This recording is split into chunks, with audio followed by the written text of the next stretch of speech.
ஸ்ரீலங்கா நாடாளுமன்றத்தில் எதிர்க்கட்சி பலவீனமாகவே உள்ளது என முன்னாள் ஜனாதிபதி ரணில் விக்ரமசிங்க தெரிவித்துள்ளார்.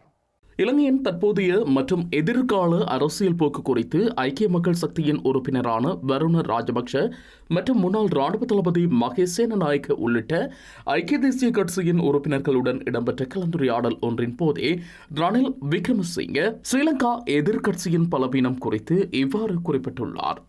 ஜனநாயக நாட்டிற்கு எதிர்க்கட்சியின் செயல்திறன் மிகவும் முக்கியமானது எனவும், ஆனால் எதிர்காலத்தில் கட்சி அரசியல் தோல்வியடைந்து தனி நபர்களை சுற்றியே அரசியல் தீர்மானிக்கப்படும் எனவும் அவர் குறிப்பிட்டுள்ளார். இருப்பினும் நாடாளுமன்ற ஜனநாயகத்தில் எதிர்க்கட்சியின் செயற்பாடுகள் மிகவும் முக்கியம் என்பதை உணர வேண்டும் எனவும் குறிப்பிட்டுள்ளார்.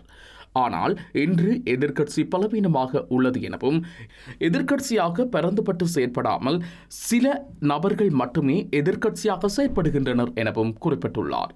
உதாரணமாக சாமர சம்பத், தயாசிரி ஜெயசேகர போன்றவர்கள் உள்ளனர். உத்தேச பொது கூட்டணியின் தலைமைத்துவத்தை ஐக்கிய மக்கள் சக்தி பெற்றுக்கொள்ள முயற்சிக்கின்றது.